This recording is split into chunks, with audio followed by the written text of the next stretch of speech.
Welcome to the Scottish Property Podcast. This is a show where we aim to educate, inspire and entertain through real life stories and interviews from people in the Scottish property community. As always, thanks for listening and give us a follow on social media and subscribe to our YouTube channel. Remember to join us at our monthly networking events on the first Wednesday of every month. Tickets are available on our website. So without further ado, we'll just cut straight into this week's podcast. Mark Shanta, welcome back to another episode of the Scottish Property Podcast. Thanks for having me back to your mansion. Doesn't seem like long ago that we were sitting outside the back deck there, but it's great to have you back on. We're here to talk about the market update. So this is our September market update for all the listeners watching and listening. Looking back on the month of August, all the news and stats, we try and pull them out that are relevant to the property market. Obviously, you're great to have on because you're a local estate agent and letting agent. Obviously, you've got your eye on what's going on, and we can discuss that as well, our experiences about what we've been finding in the market too, which I think will be useful for people. But yeah, just house tracks. Where's Stepen, by the way? He's motorbiking around California. Oh, right. Aye. How did he get that signed off? I don't know, but I was like, exactly, what's going on there? What's Kelly saying to that? Did you not get him in on us in? Aye, I think he was supposed to be going around the whole of California, but it seems to have stalled in Vegas for quite a long time. So I think he's got as far as Vegas, and then that's it. That's how he's tapped out. I noticed come back skin. I noticed he's not got the motorbike anymore as well. He's transferred into a car, so I don't know what happened there. Must be scraping the bottom of the barrel if you're having me back so soon. Aye, twice in 3 months, mate. But didn't give me the Star Wars cup this time. I did actually make you a good coffee, but you'd already bought a Starbucks, so I'll have the coffee. That's taken out me for that Star Wars mug. The last time I turned up, so I brought my own. Turn into a Star Wars geek. Right, okay, let's kick it off then. Well, I think just to summarise, we've got a lot to get through today. We're going to talk about mortgage rates on the decrease, so always good to hear about falling mortgage rates, good for investors. We're going to talk about house prices on the increase. Rents going down in some areas, in Glasgow especially. We can touch on that, what's happening with the rental market. There's some interesting census data out as well, which we can touch on a few stats. You know, I like my stats, which can be boring as fuck as you put it. But interesting census data, I don't think that's accurate. It reflects onto trends, and then trends is where you find the opportunities, mate. That's where you find the opportunities to invest, all right? So there's logic behind it, and then we're going to touch a wee bit on the politics as well, because I never actually got it out of you last time about who you voted for, so you're going to tell us this time who you voted for. Yeah. And then we're going to see how it's all going to go wrong now, because there's rumours now of Labour putting up capital gains tax at the next budget. So yeah, that's what I voted for, Labour, but don't blame me. I mean, it was the best of the bad, in my opinion, best of the bad bunch. Exactly. We'll touch on that at the end. Not too much about the politics. Try to concentrate. No spoilers. Concentrate on the property chat. Right, kicking it off with inflation. So at the start of August, the inflation increased slightly from 2% to 2.2%. The Bank of England then reviewed their bank interest rates. They actually knocked them down. So they went from 5.25% down to 5%.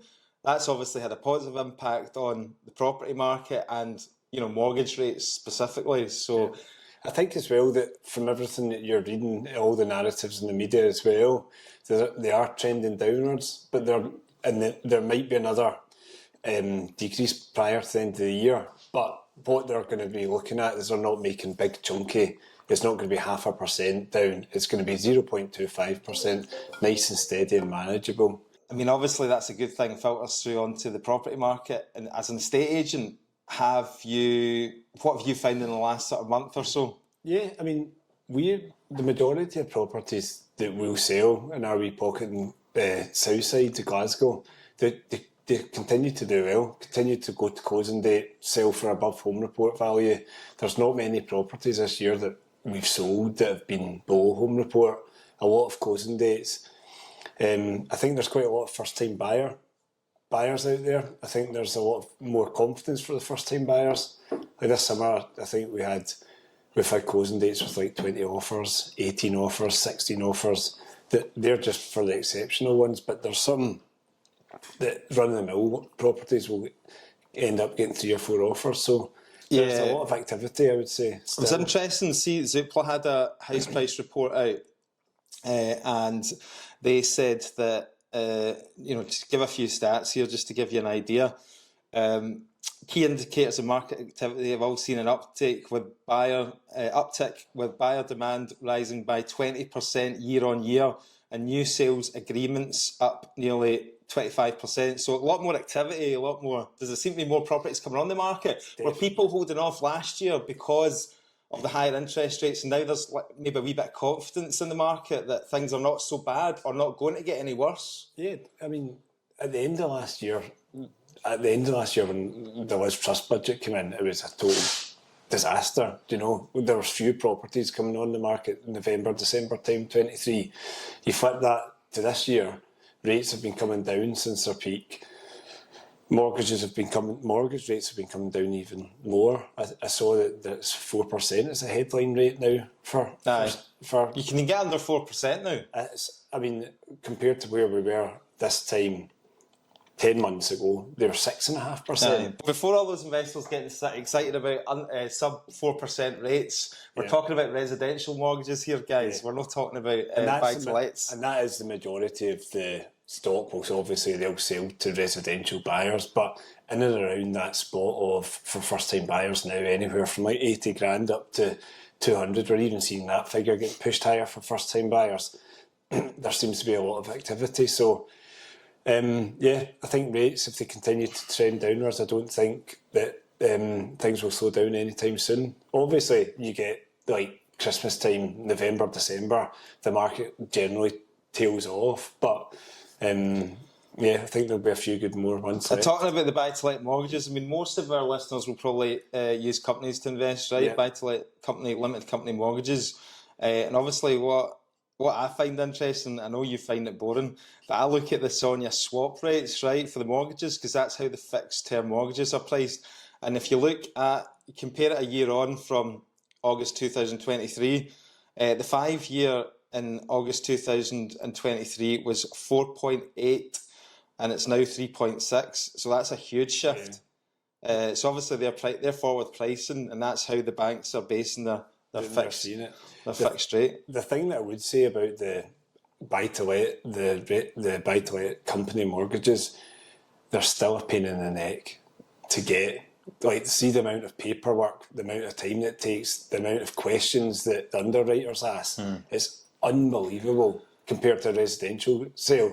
So we always, when from an estate agency point of view, when it's a buy-to-let investor looking at a property, we'll always check out their track record. We'll always check that they've got an agreement in principle as well. But yeah, myself personally, we bought 2 properties this year through the limited company, and they took about 8 weeks. And the information that was required to get them was just a complete pain. It is hard work, but there is light at the end of the tunnel, because the Mortgage Works actually got an email from them 2 weeks ago. And I've got quite a lot with Mortgage Works, and it was always a nightmare. Even when I moved house in 2020 and I had to change my address, they requested me to write a letter and send a written letter.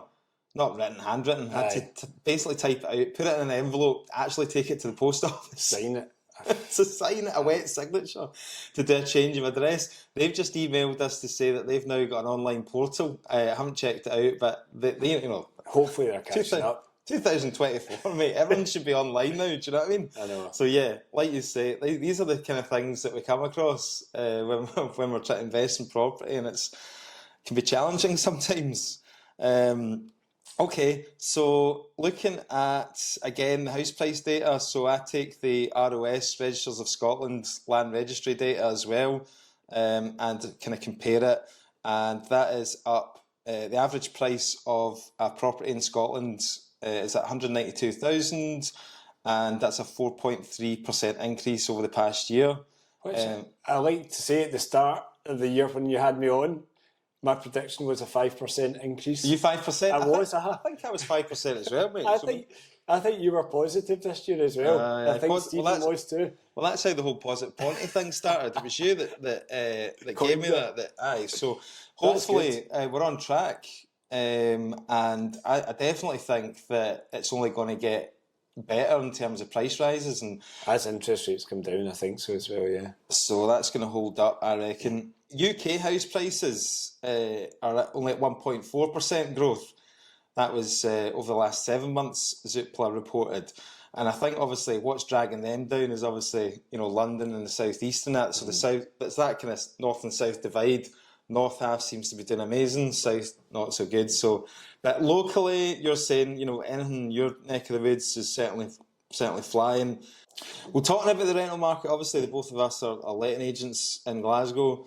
So we're seeing quite a lot of changes, I would say, at the moment. And that kind of coincides with the latest Zoopla rental report, which says there's rent decreases in major cities across the UK, and it's highlighted Glasgow as actually one of them. So London, Brighton, Glasgow, Nottingham and Worthing have all experienced rent reductions. Rental inflation is at its lowest in nearly 3 years, with expected rent increases of just 3 to 4% across the UK in 2024 compared to 11% in 2022 and 8% in 2023. Now, I've been talking about this and we've been talking about this for a long time now. It wasn't sustainable. Like last year, we're seeing like year-on-year increases of like 12% in Glasgow. I mean, I that's. I would say that's even of the low end of where the 12%. I would say some areas and some pockets was up 20-25%. Yeah. Do you know, that's obviously the 12% is the average. But I was seeing some 2-bed flats listed, Shawlands, Battlefield, like £1,400. Do you know, I do have quite a strong opinion as to why they're falling in Glasgow, and it's because they went up far too much last year. Yeah. Do you know, they went up some areas in that I saw 20-25%. So they've come up from a peak, and now they're come up to a peak, and now they're coming back. Yeah. But if you average that out, maybe over the 5 years as well, even if we do have a drop this year, then probably still going up quite a significant rate. If you take over a longer period of time into account. But the comps are all over the place. You know, the comparables are, you type in the property into the database, the Rightmove database that we all have, and you see these listings from before and think, I can't actually believe that people were putting that out. Do you know? Yeah. And it's going to reach, you're going to reach a maximum point. You're going to reach a ceiling threshold as well. Like, cottage flats around Hillington, Cardald and all the rest of it, like going for over £1,000 a month and stuff like that. That was never really going to sustain because people's incomes are not going to meet that level at the end of the day.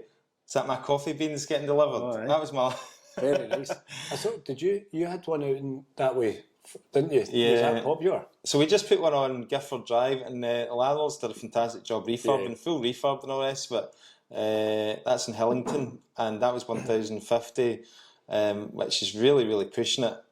But we managed to get it away to a nice Indian couple. I think you were going to talk about that as well. What are we finding in terms of tenant demand in Glasgow?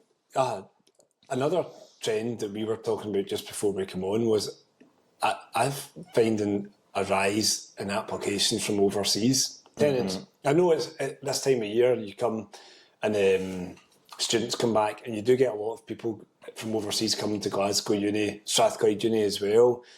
But yeah, I've noticed that there's quite a lot of applications from people coming from overseas, and I think that's probably, typical of the development that's going on in Glasgow just now. Like Barclay's got 6,000 staff. Have you been down? Yeah, it's amazing. I would agree with that as well. See, if you just look, you can tell by the names, obviously.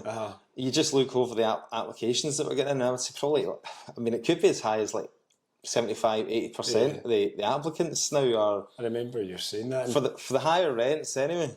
For the higher rents, but what we're finding with the applications is it might be a family of 4 applying for a 2-bedroom flat, which is something that I think that our landlords haven't typically been used to. Normally for their 2-bedroom flats, it would go to either a couple or 2 sharers, and now there's applications for families in these flats. So something to look out for, possibly like overcrowding, and then you obviously get higher wear and tear on the property, you get damp, mould. condensation issues as well. Yeah. Sometimes with overcrowding, so many people using the shower and the bathroom and all the rest of it. Let's take a quick break, guys, from today's show to talk about selling your property with Prime Property Auctions. Now, myself and Stephen have both used John and Lewis from Prime in the past, and we can personally vouch for their service. They sell vacant and tenanted property, and you get to control the minimum reserve price so that you're not selling your property for peanuts. They pay for all the stuff like photos, videos, and all the marketing stuff up front, so you're not paying anything from the start, and it's a no sale, no fee. So if you want to check out Prime Property Auctions, then get across to the link on the show notes and speak to the guys. I mean, that is going back to why, rents are kind of now dropping in Glasgow, and, there's that decreased rent inflation, weaker demand, a softer labour market and fewer overseas students have contributed to reduced demand for rental properties. That was Zoopla that was saying that, but I don't know if that's true in Scotland and Glasgow, because all I see is the universities actually I know, but growing. See if you think of Glasgow, there's 3 unis in Glasgow. We're a city of 600,000, 3 unis, Glasgow, Strathclyde, Cali.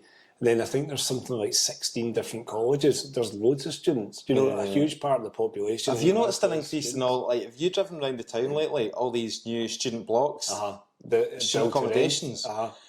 We'll get onto that later about the build to rent and all the rest of it. But that seems to be, there's loads of these blocks going up around the city at the moment. There was a news story out as well. A report from it's actually Labour managed to get this information, freedom of information, I think, from the Rent Service Scotland, and this was quite interesting because obviously the rent cap came to an end in April there, and then we weren't sure how all that was going to pan out, but we've now got some data. So there's been a nearly 4-fold increase in rent adjudication requests to Rent Service Scotland since the rent cap ended in April, with 903 requests from April to July 2024.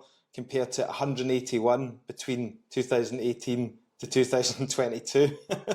So between that April, May, basically 3 months, 903, and then 181 for, what's that, 18, 19, 4 years, there was 181. So contested rents have jumped by an average of 20%, with some increases as high as 186%. So who is the landlord that tried to increase their tenants' rent by 186%? Guaranteed he was an open rent landlord. That has been recorded on the Rent Service Scotland data. But when it averages out, what they were seeing is 20% was what people were trying to, which is a lot, isn't it? It's a fair jump. Especially when we're, say 20%, if we're talking about a rent of 1,000 to 1,200. Aye. But the year before they were restricted to 3%. So 20 plus 3, 23% divided by 2, that's 12.5% per year. I suppose. Not that I'm saying that that's if you try, right, no, I know, if you try and average it out. No, that's on average what they'd probably be, the thought behind that would have been. Yeah, I mean, we've had a couple of results come through and they've kind of all gone in our favour, to be honest, because again, we're not being reckless with it. We're advising the landlord correctly about it and what's fair. We're trying to be fair with the market rate. We're certainly not doing 186%. Did I tell you, I think I did tell you this, I don't know if I told it at the last podcast, but we had one, it was from a different agency, the property came across, and during the swap over there had been it had been referred to a rent officer for a rent review, and they'd asked for it to go up £100, and it came back and it went up a £5. £5. Woohoo! The census data, I know you were excited to talk about this, Mark. The proportion of Scottish homeowners who have paid off their mortgage has risen by nearly 30% over the past decade. I thought that was quite interesting. 851,000 households now owning their homes outright. So this is obviously due to a ageing population, isn't it? That's right, aye. That basically explains it, doesn't it? Ageing population, pay off the mortgage when they retire, and that's it, yeah. Rise in private renting. The number of households renting privately has increased by 9.5% since 2011, rising from 295,000 to 323,000 households. and there's a decrease in social renting. Households in social rented accommodation have slightly decreased from 576,000 in 2011 to 564,000 in 2022. I think that's interesting because we know that they're not building a lot of social housing. So that... They're not building enough. They are not building building quite a lot, but they're not building enough. Well, to keep up the with number's gone down. That's weird. Over I know. the last 10 years, the number's gone down. So whether that's people buying their own social house back from the council, Or going into the private renting sector. Yeah, I don't know, but it just shows you that they're not building enough. And then what we were talking about, student accommodation, the number of people living in student accommodation or halls of residences has increased by 68%. That's a lot, isn't it? It's a lot, aye. So that's obviously the foreign student market, because the universities It's quite are tapping into that. Yeah. They're all needing more accommodation. One of the points is, okay, moving on to an article that I got from the Herald about a well-known architect who came out and blasted the government for the latest rent control policy. Basically, Paul Stalin, a leading Scottish architect, has labelled the Scottish Government's rent control policy as disastrous and completely unforgivable. And obviously this article is talking about the complete stalling of the private build-to-rent sector, which is basically pension money coming in and building big blocks of build-to-rent. And it says since 2022, more than 17,000 new build-to-rent homes have been put on hold, with developers blaming government controls. These stalled projects are valued at 3.2 billion and could rise to 4.5 billion if the situation isn't resolved. That's huge, isn't it? Massive knock-on in the economy, just as we talked about before. Along with not getting the work for the builders, the joiners. You think of that 17 homes, and we're in the middle of the housing crisis. There's not enough of them. There's 17,000 homes just sitting there waiting to be built. The money's there for them to be built as well. And the only new developments that I'm seeing around Glasgow city centre at the moment is student blocks. Yeah. And because they're not affected by the rent control measures, the rent caps don't affect student accommodation providers, so they're not holding back. They're just going ahead. But obviously, for the build to rent, The family homes. they're on PRTs, young professionals and all that. Then that's where a lot of the shortages. I mean, let's be honest, right? Build to rent in the private sector is not going to solve the housing crisis, as in the record numbers of homeless people and all the rest of it. That's a social. But it's a small part of the puzzle. Do you know, it is small. You need the private sector and the government to be working together. Aye, do you know? Joined up the building approach. needs to come from both. Yeah. And then another stat in this article that I found interesting, because it got a response from the Scottish Government and the SNP, and they came back to kind of defend themselves. And they said that the number of registered rental properties actually over the last 2 years has increased by 9,000. So this is interesting because we keep hearing from various bodies and various other people. Scottish Association of Landlords, John Blackwood, he keeps saying that that their indication from speaking to their landlord members is that a lot of people are selling up because of all this government change. But Scottish Government are saying that rental properties have increased by 9,000. But I think that, see, when you sell up as a landlord, you don't then go back onto landlord registration and deregister yourself as a landlord, do you? So these stats are a bit outdated. they're a bit skewed and not up to date. You automatically fall off as your landlord registration expires. Because it's 3 years. 3 years. So when you sell, you just leave. It's just leaving it out there. Yeah. But I bet you, in the next year to 2 years, when these naturally come to fall off the registration, I would guarantee that number would be decreasing by more substantially than it is. Yeah. They go on to say that the number of registered landlords has actually decreased. So there's less landlords, but they're saying more properties. But again, I think you're absolutely right. The data is Behind. Is well behind. 1 to 2 years behind, I would say. Yeah. And that's what John Black was saying. John Black was saying this isn't accurate from what he's seen. Absolutely. He's seen it, members exit in their droves. So it's a desperate attempt for the Scottish Government They've basically to fluffed it up, haven't defend they? They've said themselves. it's had complex and mixed effects. I mean, what does that even mean? Do you know? So, moving on to our last topic, and this is getting back to a bit of the politics. Obviously, the last time we met, I think it was Before the election. just before the election. Obviously, I admitted to saying that I was voting for Labour. Mark's just told me That's what I voted for as well. he's voted Labour as well. And now, you know, I didn't vote Labour because they said that they weren't going to increase taxes and all the rest of it. I voted Labour because it was time for a change. 100%. And I think that's what most people did, right? But when I heard them coming out and saying about, oh yeah, we're not going to increase taxes and all the rest of it, nothing, you know, and then lately they've come out and said there's a £22 billion black hole in the economy. Which is unforeseen, they say. Aye, I mean, but they're obviously blaming the previous government, and you know this is them gearing up for their autumn budget, basically, because there's going to be, I think Keir Starmer came out and said that there's going to be a bit of pain here.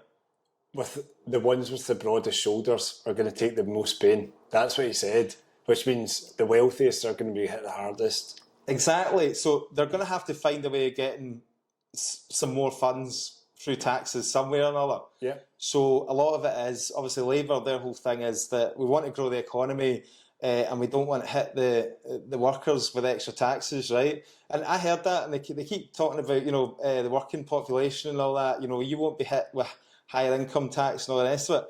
But what do you class as the worker? You know, like, I'm a worker. Mm-hmm. I'm fucking working hard in my business, do you know what I mean?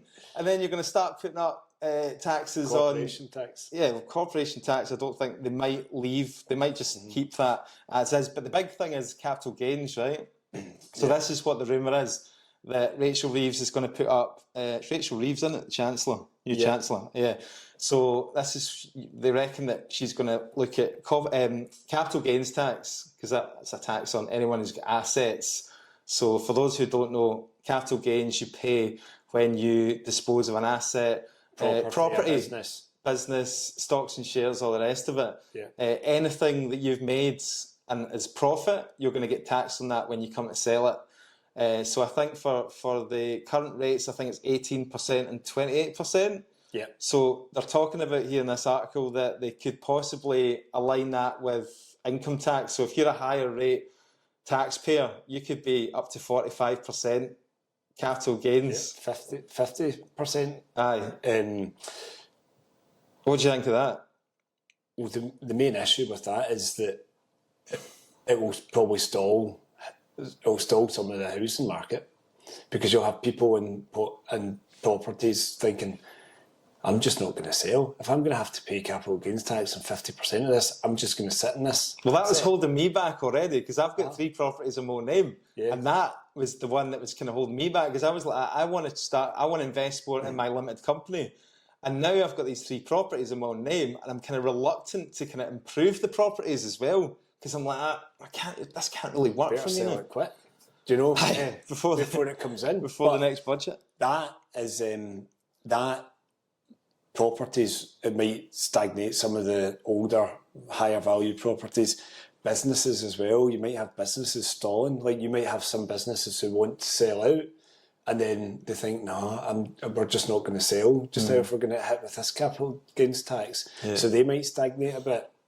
I mean, obviously, it does have impact there in terms of investment as well, because it kind of discourages investment. Well, so if you're going to get bumped...